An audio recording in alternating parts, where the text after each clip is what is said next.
ಅಂದರೆ ಈ direction ಡಿಪಾರ್ಟ್ಮೆಂಟ್ಗೆ auditions ಹಾಕ್ತಾರೆ. ಅದರಲ್ಲಿ ಒಂದಷ್ಟು ಹೇಳ್ತಾರೆ, ನಿಮಗೆ ಎಡಿಟಿಂಗ್ ಗೊತ್ತಿರಬೇಕು, ಸ್ಕ್ರಿಪ್ಟ್ ರೈಟಿಂಗ್ ಗೊತ್ತಿರಬೇಕು, ಈ ಎಕ್ಸೆಲ್ ಶೀಟು ಅದು ಇದು ಎಲ್ಲ ಹೇಳ್ತಾರೆ, ಪೋಸ್ಟ್ ಡಿಸೈನು ಈ ಥರ ಎಲ್ಲ ಹೇಳ್ತಾರೆ. ಅಂದರೆ ನೀವು ಬಂದರೆ ಡೈರೆಕ್ಷನ್ ಡಿಪಾರ್ಟ್ಮೆಂಟ್ ವರ್ಕ್ಗೆ ಇವೆಲ್ಲ ಬೇಕಾ A to Z? ಅಲ್ಲ ಆಕ್ಚುಲಿ ಈಗ ಕೇಳ್ತಾ ಇದ್ದಾರೆ, ಮೊದ್ಲಿಗೆ ಕೇಳ್ತಿದ್ರಿಲ್ಲ ಗೊತ್ತಿಲ್ಲ, ಈಗ ಕೇಳ್ತಿದ್ದಾರೆ. ಫಾರ್ ಎಕ್ಸಾಂಪಲ್ ಇವಾಗ ನೆಕ್ಸ್ಟ್ ನಾನು ಡೈರೆಕ್ಷನ್ ಮಾಡ್ಬೇಕಾದ್ರೆ ಕೂಡ ಯಾರನ್ನ ಅಸಿಸ್ಟೆಂಟ್ ಬಂತಂದ್ರೆ ಕೂಡ ಅಟ್ಲೀಸ್ಟ್ ಒಂದೆರಡು ಏನೋ ಬರುತ್ತಾ ಅಂತ ಕೇಳ್ತೀನಿ. ಲೈಕ್ ಟೈಪಿಂಗು, ಕನ್ನಡ ಟೈಪಿಂಗು, ಇವಾಗ ನೀವು ಹೇಳಿದ್ದು ನಾಲೆಜಸ್, ಇದೆಲ್ಲ ಬಂದ್ರೆ ತುಂಬಾ ಈಸಿ ಆಗುತ್ತೆ. ವಿತ್ ಬೇರೆ ಒಂದು ರೀತಿಯಿಂದ ಫಾರ್ ಎಕ್ಸಾಂಪಲ್ ಅಟ್ಲೀಸ್ಟ್ ನೀನು ಪೇಮೆಂಟ್ ಮಾತಾಡೋದಕ್ಕೂ ಒಂಚೂರು ಈಸಿ ಆಗುತ್ತೆ.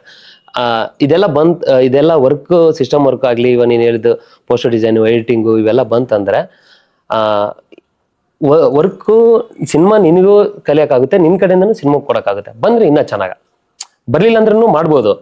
ಕೆಲವು ಜನಕ್ಕೆ ಬರಲ್ಲ, ಸಿಸ್ಟಮ್ ವರ್ಕೇ ಬರಲ್ಲ. ಫಾರ್ ಎಕ್ಸಾಂಪಲ್ ನನಗೆ ಅರ್ಧಕ್ಕರ್ಧ ಬರಲ್ಲ, ಸಿಸ್ಟಮ್ ವರ್ಕ್ ಬರಲ್ಲ, ಕನ್ನಡ ಟೈಪಿಂಗ್ ಬರಲ್ಲ. ಬಟ್ ಅದು ಬಿಟ್ಟು set work, cinema knowledge, experience ಇದೆ, ಕಮ್ಯುನಿಕೇಶನ್ ಎಕ್ಸ್ಪೀರಿಯನ್ಸ್ ಇದೆ, ಕಾಂಟ್ಯಾಕ್ಟ್ಸ್ ಇದಾವೆ. ಸೊ ವರ್ಕ್ ಹೆಂಗ್ ಮಾಡ್ಬೇಕು ಅನ್ನೋದು ಗೊತ್ತಿದೆ, ಫಸ್ಟ್ ಪಾಯಿಂಟು. ಎರಡನೇ ಪಾಯಿಂಟು, ಈಗ ಎಲ್ಲ ಯಾರಾದರೂ ಡೈರೆಕ್ಟರ್ ಕರಿತಾ ಇದ್ದಾರೆ, ಇಟ್ಕೊಂತಿದ್ದಾರೆ ಅಂತಂದ್ರೆ ಈಗ ಮುಲಾಜಿಲ್ಲ ಕೇಳ್ತಿದ್ದಾರೆ ಪೇಮೆಂಟು ಅಂತೇಳಿ. ಸೊ ಪೇಮೆಂಟ್ ವಿಚಾರಕ್ಕೆ ಬಂತಂದಾಗ ಅವ್ನಿಗೆ ಅಟ್ಲೀಸ್ಟ್ ಆ ನಾಲೆಜ್ ಇತ್ತಂದ್ರೆ ಡೈರೆಕ್ಟ್ರಿಗೆ ಇನ್ನೊಂದು ಸ್ವಲ್ಪ ಈಸಿ ಆಗುತ್ತೆ. ಸ್ಟೋರಿ ಬೋರ್ಡ್ ಆಗಲಿ, ಫಾರ್ ಎಕ್ಸಾಂಪಲ್